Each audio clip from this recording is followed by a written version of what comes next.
You can grow a meadow in your backyard, or you can grow it at the scale that we have it here at the Botanic Gardens and in the domain. The beautiful thing about meadows is that you can really engineer them to be as simple or as complex as you might want. You can use as many or as few species as you feel comfortable with. Here in the Robbie Burns meadow, we've got a nice mix of native and exotic species. The beautiful thing about that is that the native species provide a really lovely home for pollinators and for all sorts of little native creatures. And the exotic species provide a lot of interest and a lot of colour and a lot of beauty, and people just are absolutely in love with sunflowers and zinnias. The native meadows have a really beautiful kind of like added effect of being really awesome weed control in that area.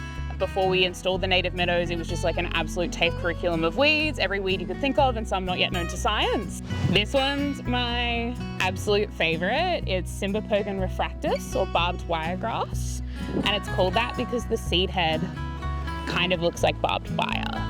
When you're gardening organically, having those plants that can do a lot of the weeding for you is really awesome. This is a paper daisy, Xerochrysum bracteatum. And the cool thing about these guys is that they seed really freely because their seeds are in there and they're carried by like this really lightweight little structure. See how that's just dancing on the wind?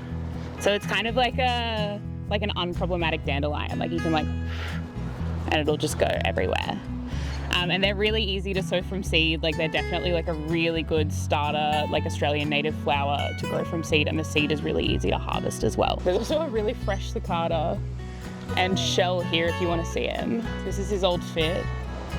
Meadows just also, they provide all sorts of benefits just in terms of like your feeling of like being in a public space and being in a garden. Seeing grasses move in the breeze is like a very relaxing kind of effect on the mind, and being in meadow spaces I think is really calming, and I think that's why they're just so enduringly popular and why people love them so much.